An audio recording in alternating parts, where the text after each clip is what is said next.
Assalamualaikum warahmatullahi wabarakatuh. Kami dari kelompok 3 akan mempresentasikan hasil kerja kelompok kami, yaitu studi kasus manajemen usaha tani Volkstadt Pekan Company. Sebelumnya, anggota dari kelompok 3 yaitu yang pertama Hana Felicia Siagian, Alia Regina Meyanti, Senia Salmanada Anissa, Maria Kenia Safita Vesanta, dan Bernard Dwi Febro Lempang. Yang pertama, jika Volkstadt memutuskan untuk menambah peralatan pengolahan, outlet apa yang bisa digunakan Volkstadt untuk memasarkan produknya? Jadi, jika Volkstadt memutuskan untuk menambah peralatan pengolahan, maka tentu saja jumlah barang hasil produksinya pun bertambah. Oleh karena itu, tentunya butuh outlet yang cocok untuk pemasaran dalam jumlah yang besar. Outlet yang dapat digunakan Volkstadt yaitu outlet modern. Outlet modern atau modern trade terdiri dari minimarket, supermarket, hingga department store. Selain faktor jumlah produk, adanya perkembangan teknologi pada zaman sekarang juga mempengaruhi pemilihan outlet yang tepat bagi Volkstadt untuk memasarkan produknya. Dewasa ini sudah banyak outlet-outlet online serta media sosial yang dapat digunakan sebagai alat untuk memasarkan produk dengan jangkauan yang lebih luas. Penggunaan media sosial untuk mempromosikan produk merupakan cara yang efektif karena pada era modern ini hampir semua orang bergantung pada media elektronik atau media sosial sehingga lebih mudah untuk menjangkau lebih banyak pembeli. Kemudian soal nomor 2, sebutkan 2 kemungkinan jenis organisasi bisnis yang sesuai untuk Volkstadt Pekan Company. Berikan 2 keuntungan dan 2 kerugian untuk setiap jenis organisasi. Jenis organisasi bisnis yang sesuai untuk Volkstadt Pekan Company adalah firma dan persekutuan komanditer atau CV. Firma adalah perseroan yang didirikan untuk menjalankan suatu perusahaan di bawah satu nama bersama di mana peserta-pesertanya langsung dan sendiri-sendiri bertanggung jawab sepenuhnya kepada pihak ketiga. Keuntungan dari firma yaitu memiliki kemampuan manajemen yang lebih kuat dan pembentukan modal lebih besar. Sedangkan untuk kelemahan firma yaitu rentan terjadi perselisihan serta tidak adanya pemisahan harta pribadi. Kemudian persekutuan komanditer atau CV adalah perseroan yang didirikan untuk menjalankan suatu perusahaan yang dibentuk oleh satu orang atau lebih sebagai pihak lain yang mempercayakan uangnya. Kelebihan dari CV yaitu pengumpulan modal lebih besar dibandingkan organisasi bisnis perorangan dan memungkinkan untuk diadakan spesialisasi dalam pengelolaannya. Sedangkan kelemahan dari CV adalah tanggung jawab para sekutu komanditer yang terbatas mengendorkan semangat mereka untuk memajukan perusahaan jika dibandingkan dengan sekutu-sekutu pada persekutuan firma. Serta kelangsungan hidup tidak menentu karena banyak bergantung pada sekutu aktif yang bertindak sebagai pemimpin persekutuan. Kemudian untuk soal nomor 4, bagian dari membangun bisnis yang sukses adalah mengumpulkan tim spesialis untuk memberikan pengetahuan dan saran ahli untuk membuat keputusan terbaik. Sebutkan 4 spesialis yang harus dimiliki Brian dan Brianna dalam tim produksi dan manajemen mereka.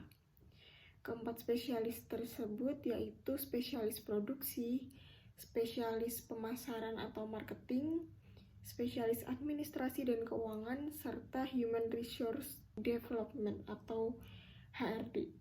Nomor 5, diketahui lahan kemiri beririasi pada lahan 210 ark, maka diperoleh kerugian kemiri sebesar 50 pon. Maka total kerugiannya yaitu 210 dikali 50 yaitu 10.500 pon. Selanjutnya, berapa kerugian pendapatan dari operasi kemiri dan pengembalan ternak jika diketahui pada 5 tahun terakhir kemiri menghasilkan sebanyak $3 per pon, maka kerugian yang didapatkan yaitu $3 dikali 10.500, maka $31.500. Selanjutnya, berapa berat total yang harus diperoleh ternak dari pengembalan di bawah pohon kemiri untuk mengimbangi kerugian proses operasi kemiri, yaitu $31.500 dibagi $1,5 yaitu 21.000 pon. Selanjutnya, setiap ekor sapi dapat menghasilkan $1,5 per pon dikali 400 ekor sapi sehingga mendapatkan total pendapatan yang harus diperoleh setiap ekor sapi pada saat merumput sebesar $600 pon. Apa keuntungan mengembala sapi di bagian kemiri? Keuntungannya yaitu dapat melakukan penggandaan sapi, yaitu keuntungan diperoleh akan lebih besar dibandingkan kemiri. Selain itu, sapi juga memiliki nilai jual lebih tinggi dibandingkan kemiri, baik sapi sudah dijadikan olahan maupun produk yang belum dijadikan olahan.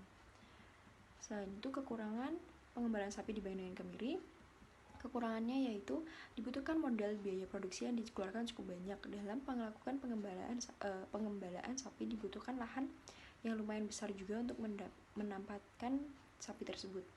Selain itu, melakukan pengembalaan sapi juga dibutuhkan pemeliharaan dan perawatan yang cukup sulit. Nomor 6, sebutkan 5 badan pengatur potensial yang dapat berinteraksi dengan produsen kemiri saat melakukan bisnis. Yang pertama, badan penyedia layanan input produksi, koperasi, dan lembaga keuangan bank formal atau informal, lembaga yang bergerak di bidang pengolahan atau industri pengolahan khususnya kemiri. Yang keempat, lembaga pemasaran. Yang kelima yaitu Badan Layanan Pertanian Daerah atau FSA dan FFA Nasional. Selanjutnya, langkah awal dalam mengevaluasi perubahan dalam operasi adalah menentukan pendapatan diproyeksikan untuk perusahaan. Maka proyeksi pendapatan kemiri pada nomor 7 yaitu TR sebelumnya sebanyak 335,32 dolar per hektar. TR sesudahnya yaitu jumlah produksi dikali harga jual yaitu sebesar $750. Selanjutnya, berapa biaya total langsung yaitu 1.391,33 per hektar. Biaya total overhead per hektar yaitu 434,27 per hektar. Maka biaya total per hektar yaitu 1.825,6 per hektar. Selanjutnya, total biaya kebun yaitu sebesar 383,376 dolar. Sedangkan pendapatan bersih yaitu 366,624 dolar. Nomor 8, ditanyakan berapa pendapatan marginal per pon milik kupas yang akan diterima jika mereka menambahkan kapasitas pemrosesan. Penjelasannya yaitu TR1 sebanyak 352,38 dolar per hektar, Q1 yaitu 1.309,5 dolar per hektar. TR2-nya total produksi keseluruhan dibagi luas kebun dikali harga jual mendapatkan 5.952,3 per hektar. Sedangkan Q2-nya 595,23 per hektar. MR dicari dengan cara delta TR dibagi delta Q dan menghasilkan 3,63 dolar. Maka pendapatan marginal per pon kemiri kupas yang akan diterima jika mereka menambahkan kapasitas pemrosesan akan menghasilkan 3,63 dolar. Berikutnya, soal nomor 9. Mereka berpikir bahwa biaya variabel tambahan untuk operasi tenaga kerja dan operasi mesin akan menjadi 1,7 dolar per pon kacang pekan yang dikupas. Jika pertanian berjalan ke arah ini, Foxtrot percaya bahwa mereka harus menambah 1,5 dolar per pon kacang pekan yang dikupas untuk resiko mereka dan menambah tenaga kerja di pihak mereka. Berapa banyak pendapatan marginal yang dapat disumbangkan untuk membayar biaya tetap? Pada narasi disebutkan Foxtrot menjual kemiri mereka sebesar 3 dolar per pon dengan produksi sebanyak 250.000 pon kemiri yang tidak dikupas per tahun. Pada produksinya, diperlukan 2 pon kemiri yang tidak dikupas untuk menyamakan kuantitas 1 pon yang dikupas, sehingga 250.000 kita bagi 2 menghasilkan 125.000 pon per tahun. Dan diketahui total pendapatan awalnya 3 dolar, kita kalikan 125.000 dan mendapatkan hasil 375.000 dolar dengan tambahan biaya variabel sebesar 1,7 dolar. Adapun pendapatan alternatifnya yakni total tambahan operasi mesin 1,7 dolar, kita kalikan 125.000 menghasilkan 212.500.000 dolar. Total tambahan resiko dan tenaga kerja yakni 1,5 dolar dikali 125.000 menghasilkan 187.000 dolar. Adapun total dari tambahan operasi mesin dan tambahan resiko tenaga kerja yakni sebesar $399.500, dan marginal revenue-nya sebesar $1,06. Lalu pertanyaan yang ke-10, berapa banyak uang tunai yang harus disumbangkan Volstad setiap tahun untuk biaya tetap? Banyak uang tunai yang harus disumbangkan Volstad untuk biaya tetap per tahunnya adalah sebesar $434,27,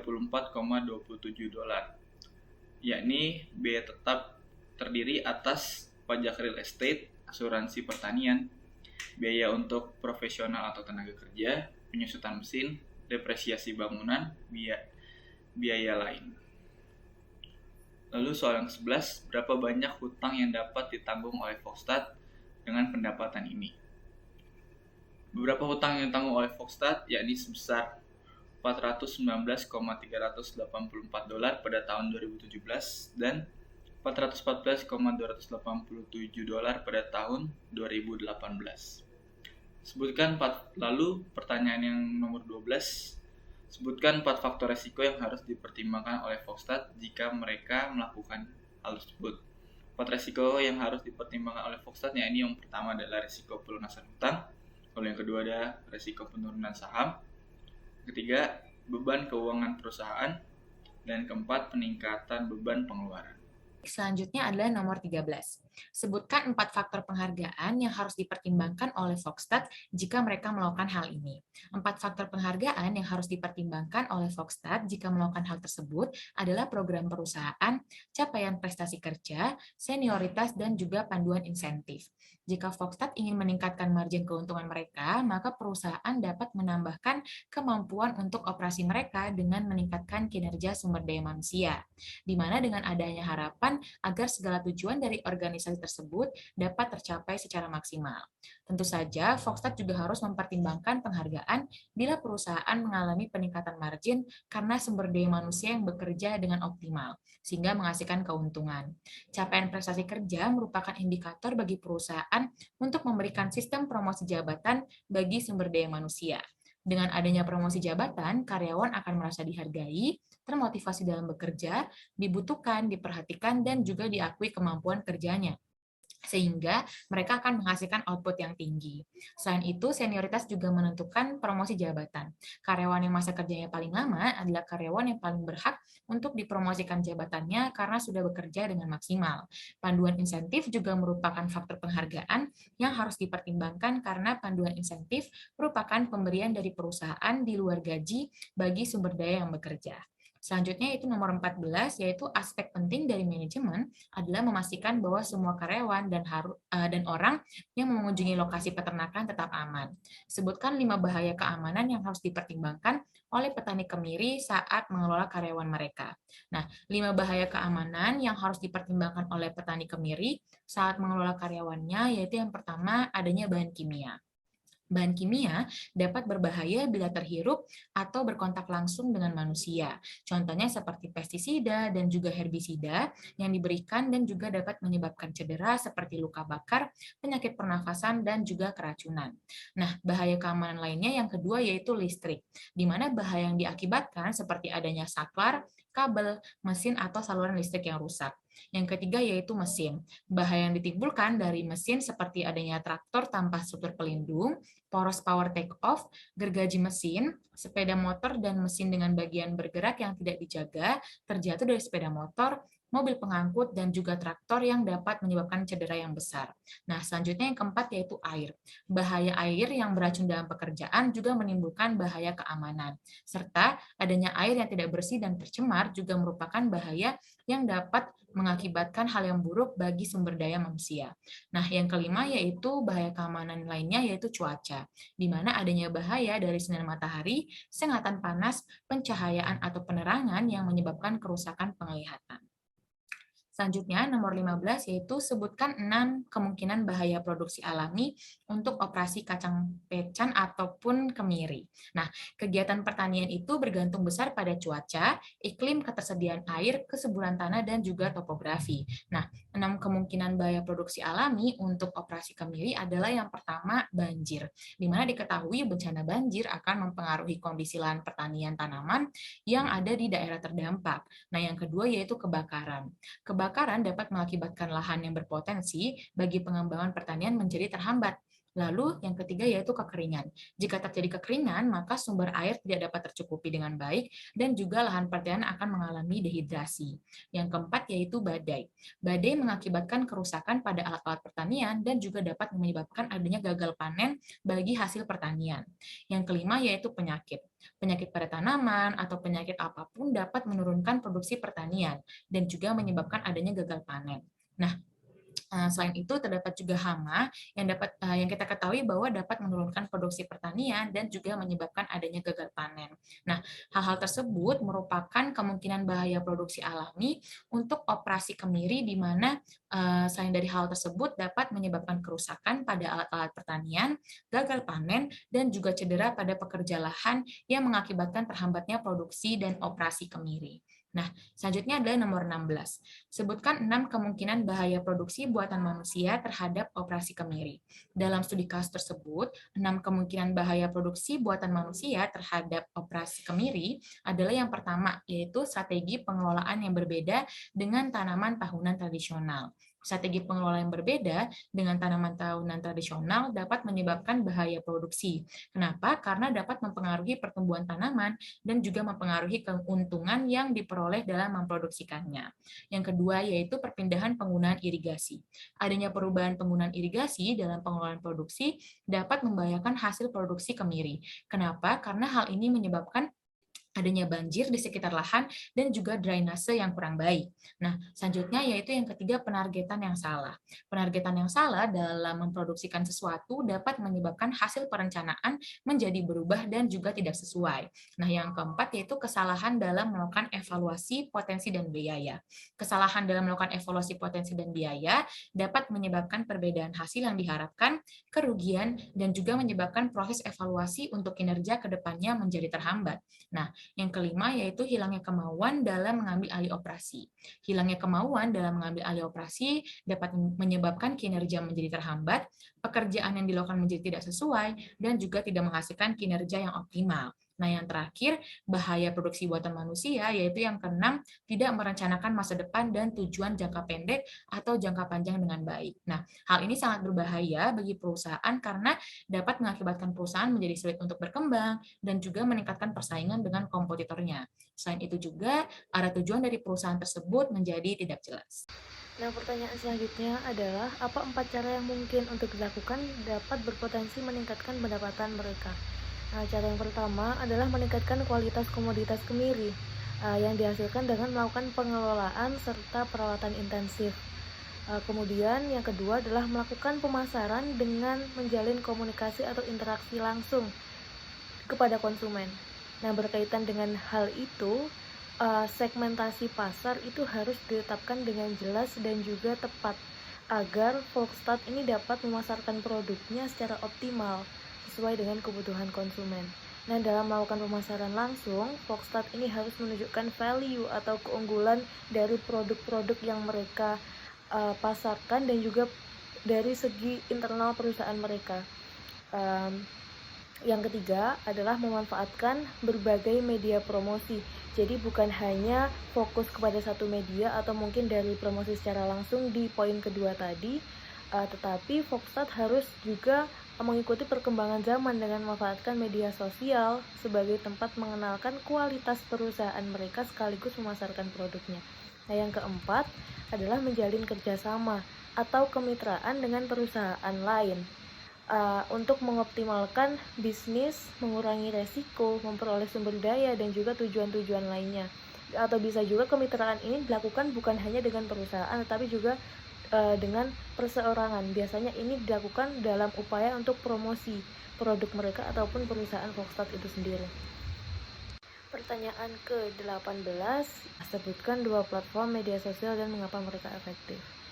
Platform yang pertama sebagai media sosial yang sesuai untuk kegiatan promosi Volkswagen ini adalah TikTok, karena TikTok ini memberikan keunggulan-keunggulan yang dapat dimanfaatkan sebagai media promosi. TikTok ini memiliki banyak sekali user yang sudah tersebar di berbagai negara, walaupun masih didominasi di negara Asia khususnya Indonesia, tetapi penggunanya pun rentang usianya sangat bervariatif, dari generasi milenial, dari generasi Y dan Z, ataupun bahkan di beberapa generasi orang dewasa, orang yang sudah lanjut usia juga secara unik menggunakan TikTok ini juga, walaupun dengan persentase yang sangat kecil. Nah, selain itu terdapat fitur TikTok Ads atau iklan yang dapat memaksimalkan penyebaran konten untuk mengenalkan perusahaan Foxstat dan juga pemanfaatan komoditas kemiri. Selain itu, TikTok ini menjangkau pasar yang sangat luas dan fitur terbarunya ini memungkinkan untuk melakukan jual beli melalui TikTok Shop. Platform yang kedua adalah YouTube. YouTube sudah sejak lama menjadi platform yang sangat besar dan digunakan oleh banyak sekali pengguna media sosial, entah itu di Asia, di Eropa, di Amerika, di seluruh dunia, menggunakan YouTube sebagai sumber media informasi mereka. Nah, oleh karena itu, promosi dalam bentuk video menjadi salah satu alternatif pengenalan produk-produk dan juga Foxstat itu sendiri, daripada harus melakukan promosi secara tulisan melalui website. Jadi video ini dirasa lebih efektif, lebih atraktif, dan juga lebih efisien, serta lebih disukai lah preferensinya oleh orang-orang pengguna media sosial. Nah, kelanjutan dari promosi melalui YouTube, Foxstat dapat menyematkan cara pemesanan dan semua detail berkaitan dengan pemasaran, baik pembelian secara langsung maupun pengiriman ke dalam ataupun ke luar negeri. Jika mereka memilih untuk menggunakan media sosial untuk mempromosikan merek mereka, apa 2 atribut utama bisnis mereka yang dapat mereka tekankan dalam pesan media sosial mereka? Nah, yang pertama, dalam promosi melalui media sosial terdapat poin-poin penting yang harus ditonjolkan untuk mengoptimalkan proses promosi. Di dalam media sosialnya, Foxstat ini hendaknya menekankan keunggulan produk dan perusahaan mereka dibandingkan produk dan perusahaan lain. Kenapa hal itu penting? Karena salah satu ancaman bisnis atau threat dari Foxstat ini sendiri adalah perusahaan yang sama-sama menghasilkan produk kemiri.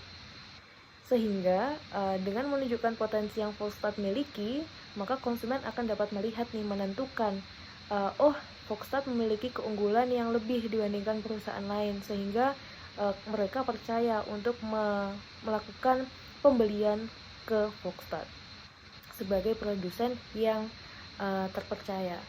Nah, atribut bisnis lainnya adalah aksesibilitas dan juga fasilitas yang dapat diperoleh konsumen jika mereka melakukan pembelian di Foxstat. Nah, aksesibilitas ini berkaitan dengan keterjangkauan produk-produk Foxstat untuk didapatkan secara langsung ataupun dengan melalui pengiriman, baik ke luar negeri maupun ke dalam negeri. Sementara itu, fasilitas berkaitan dengan garansi atau jaminan yang dapat Foxstat berikan terkait keamanan, pengiriman, dan kerusakan produk supaya konsumen dapat lebih yakin untuk melakukan proses pembelian.